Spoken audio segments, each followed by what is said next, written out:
Mesoamérica, como el hombre de cualquier otro lugar, vivió en tiempos antiguos pendiente de los dioses. Dedicó su esfuerzo y su tiempo a edificar templos en los que rendirles culto. Y gracias a eso sabemos algo, no demasiado, de culturas que sin ese afán constructivo al servicio de los dioses habrían pasado por este mundo sin dejar testimonio alguno de su existencia. Pero hay un aspecto de los templos mesoamericanos que los hace equiparables a los de Sudamérica, el Mediterráneo, Asia y por extensión a los templos que edificó el hombre antiguo. Su piramidalidad, una coincidencia de criterios constructivos entre la mayoría de las culturas antiguas que aún no ha sido aclarada. ¿Por qué los mayas, los aztecas, los mochicas, los incas, los egipcios y tantos otros pueblos del pasado eligieron la forma piramidal? Lisas o escalonadas, rematadas por un templo o con el santuario en el interior, las pirámides son los templos sagrados que más abundan en el mundo antiguo. En México las hubo a centenares, desde Teotihuacán e incluso antes hasta las que edificaron los mexicas. Vamos a hablar de algunas de esas pirámides. Y lo haremos en primer lugar de una pirámide que no es tal, aunque todos la llaman la pirámide de Cuicuilco. En realidad es un gran cono truncado distribuido en terrazas. Un enorme túmulo levantado en la región central de México hace 2500 años, tal vez más. Primitivo y distante, el cerro artificial nos une, a pesar de su vejez, con aquella gente de la que apenas sabemos. Porque es un monumento que refleja el mismo afán de trascendencia, la misma angustia ante el morir que los hombres de ahora continuamos sintiendo. La mal llamada pirámide de Cuicuilco era, como no, una plataforma para el más allá, un lugar en cuyo derredor enterrar a los muertos. Ellos, como nosotros, creían o querían creer que la muerte no es sino el nacimiento a otra vida más plena y menos ingrata. Por eso enterraban a sus muertos en posición fetal y los confiaban al seno de la madre tierra, para que en ella se produjese la nueva gestación. Piadosamente, como 1000 pueblos en 1000 tiempos diferentes, los que construyeron el túmulo de Cuicuilco colocaron en las tumbas de sus familiares vasijas con ofrendas, con alimentos y pequeñas figuritas de barro que representaban probablemente a familiares o a servidores. La idea debía ser para que les acompañaran en esa nueva vida o para que aliviaran la tremenda soledad de esperar al nuevo nacimiento. En cualquier caso, gracias a ese culto que rodea a la muerte, sabemos de ellos, sabemos de su vida, de sus costumbres y de su industria.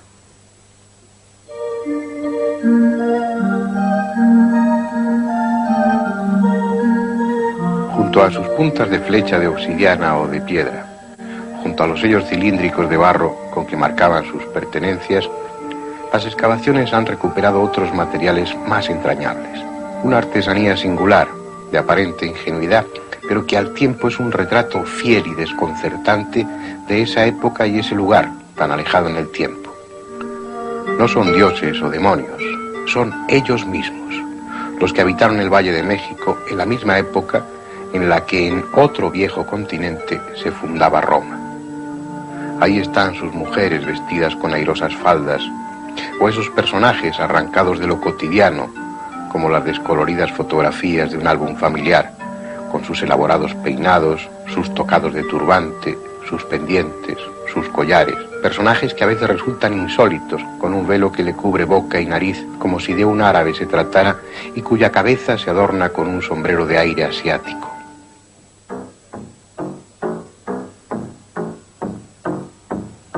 Todo ello fue tragado por el tiempo, las gentes de ese periodo apenas conocido y la pirámide misma. El monumento más grande y solemne de esa época, aunque no tanto que no pudiese con él la naturaleza desatada. Lo que en otros lugares de México cubrió la selva, aquí fue cubierto por la lava. Hace un tiempo aún no determinado, el Xitle, un pequeño volcán del sistema de Ajusco, entró en erupción y el vómito incandescente de la tierra se desparramó, cubriéndolo todo con un manto de lava que en Cuicuilco llegó a alcanzar los 8 metros de espesor.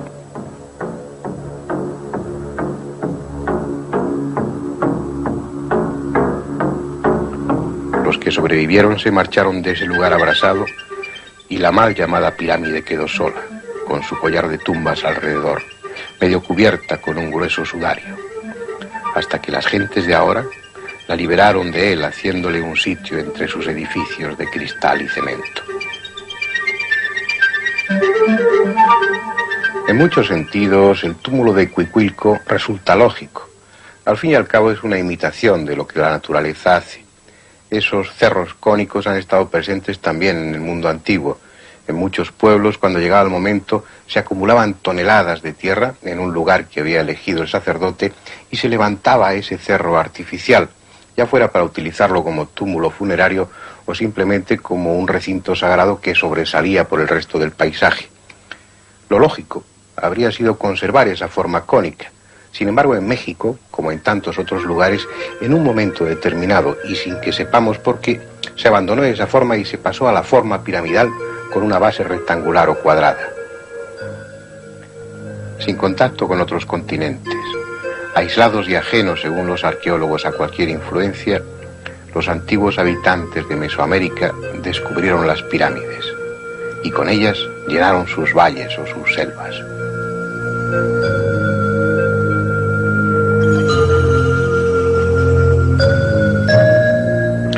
Algunas de esas pirámides constituyen obras de tal magnitud que resulta difícil imaginar el esfuerzo y las generaciones de obreros necesarias para su construcción.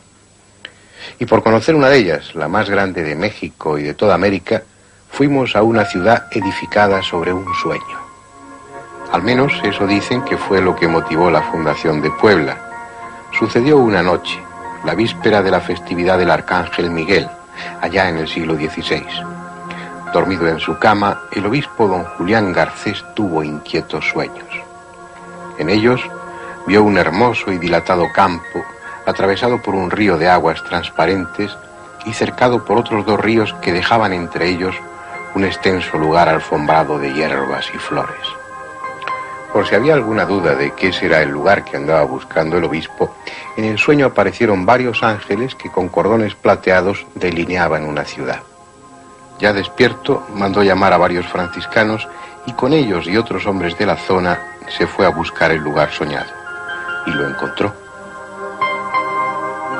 Allí fundó la noble y leal ciudad de Los Ángeles, que con el tiempo vendría a llamarse Puebla. Desde ese día, el 16 de abril de 1531, la población no dejó de crecer y hermosearse hasta convertirse en una de las más bellas ciudades de México.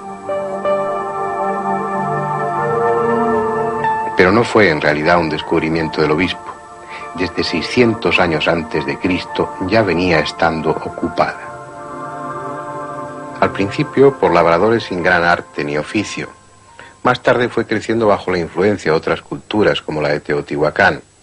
Los adoratorios fueron multiplicándose hasta que la ciudad se convirtió en una ciudad santuario en la que todos los pueblos han ido dejando una aportación de su estilo, desde los olmecas hasta los mexicas. Bajo la influencia de unos y de otros, la ciudad creció y crecieron sus templos, y uno de ellos en forma tal que no hay ningún otro que pueda compararse en tamaño por toda América. A falta de otro nombre, se la conoce como la pirámide de Cholula, un monte artificial cubierto de vegetación al que pocos de los que lo vieran por primera vez atribuirían un origen distinto al natural, sobre todo por la presencia de una iglesia en su cumbre, pero no es monte, sino pirámide levantada por el hombre, la más grande pirámide de América. Cada lado de su base mide 350 metros y la altura se acerca a los 65. 3,5 millones de metros cúbicos es su impresionante volumen. Mucho para ser obra del hombre y apenas nada comparado con la inmensa mole del Popocatépetl, el volcán sagrado cuyo rostro está eternamente cubierto por la nieve.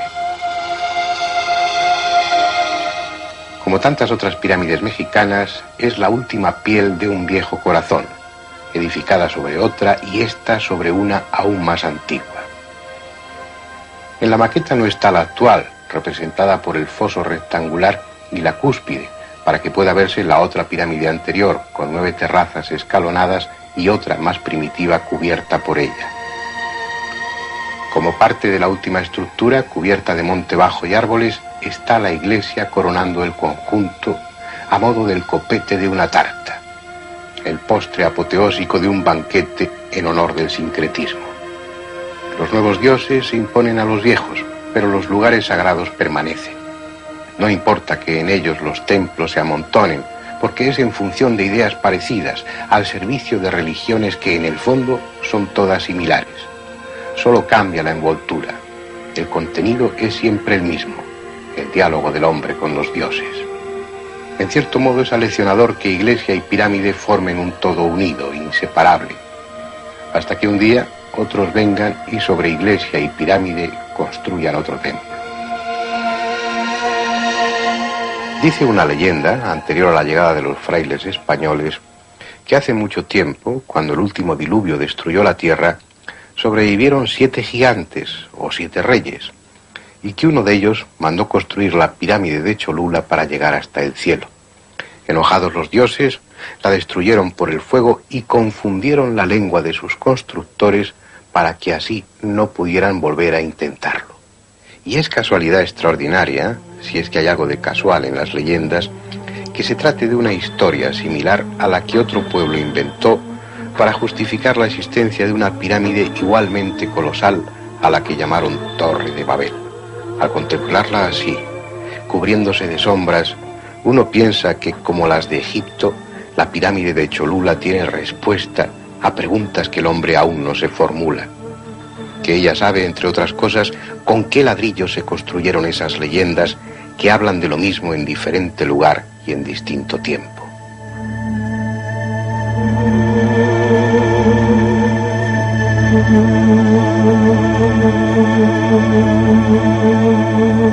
Leyendas que en México son tan frecuentes como las pirámides.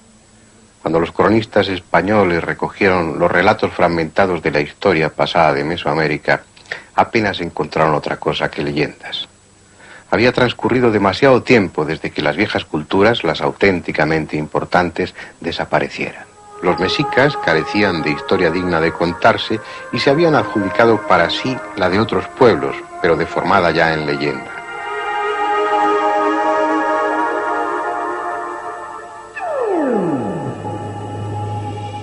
Teotihuacán llevaba 7 siglos abandonada y de ella solo leyendas se contaban.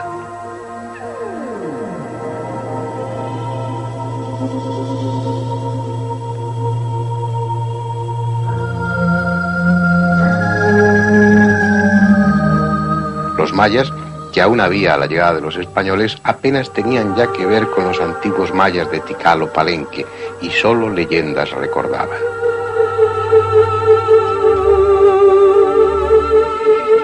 Había libros, había códices, pero la estulticia de los frailes acabó con casi todos ellos. Por eso la historia de Mesoamérica es más que historia-leyenda, tanto en lo que se refiere a los acontecimientos como a las ruinas de sus edificios, en especial de las pirámides.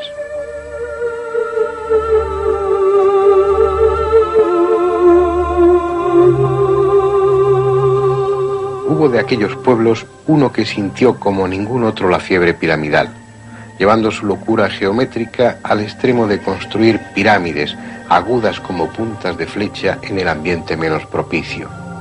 Fue el extraño pueblo de los mayas, los señores de las selvas, los medidores del tiempo, los orfebres de la piedra.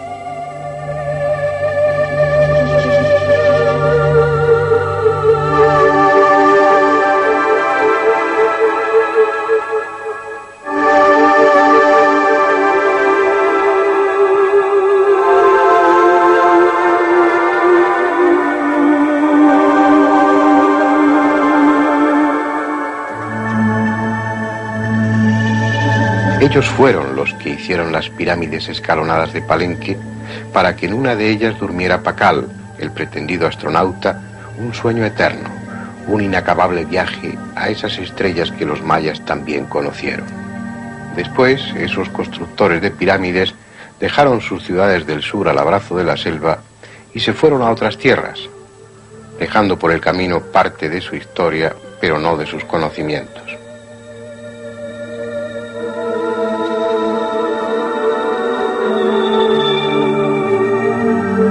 Nació así el nuevo imperio en la península del Yucatán. Fue un proceso que llevó siglos, pero que al contemplar los restos de Uxmal uno piensa que valió la pena.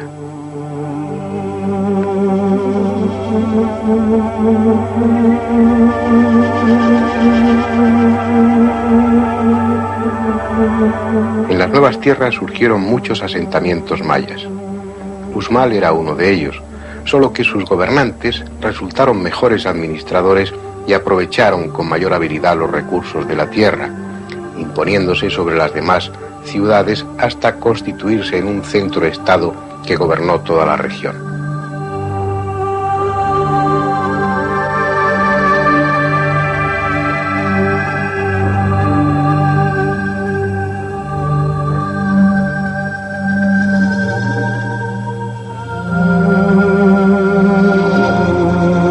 Creció en recursos y creció en edificios. La no olvidada técnica de arquitectos y canteros encontró medios para manifestarse y siglo a siglo se fue construyendo la más hermosa ciudad del Yucatán, la de los frisos más ornamentales, la de los edificios más solemnes.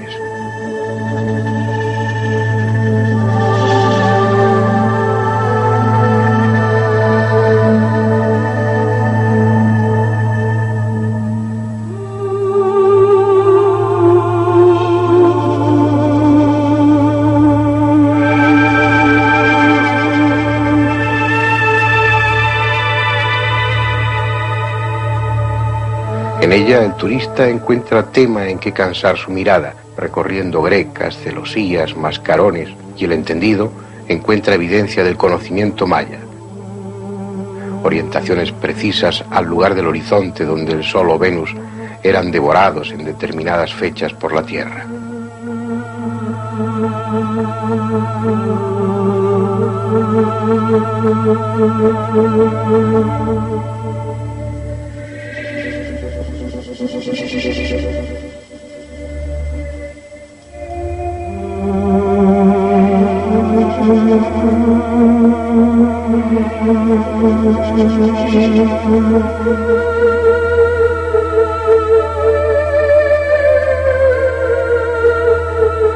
Pero también hay leyendas y una pirámide en la que convergen todas ellas.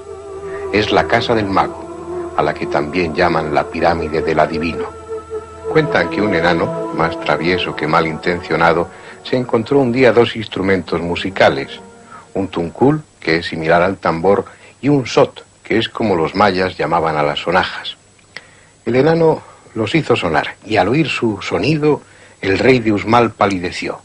Según la leyenda, aquel que hiciera sonar esos dos instrumentos terminaría por convertirse en rey de la ciudad.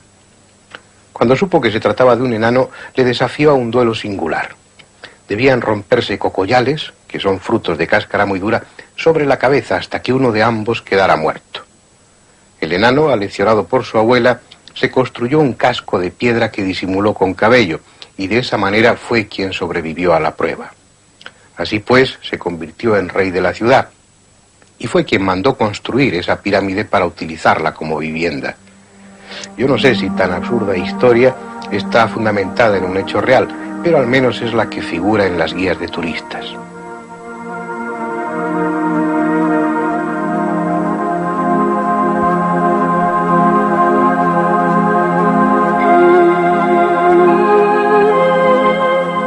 Sin embargo, la pirámide del adivino cuenta con otra historia aún más extraña. Una historia que parece aludir al recuerdo deformado de un héroe mitológico. Un niño que nació de un huevo incubado por un hechicero. En un solo año, aquel niño de origen celeste se convirtió en hombre adulto y derrotó al gobernante de Uxmal, ocupando su puesto. A él se le atribuyen muchas y colosales proezas, entre ellas la de haber construido esta pirámide en una sola noche. La realidad es que fueron necesarios varios siglos para terminarla, porque se trata de 5 estructuras superpuestas, y puede que aún haya alguna más sin identificar. Fue una de las pirámides genuinamente mayas, tal vez la última. En cierto sentido, un monumento que ellos levantaron en memoria de sí mismos.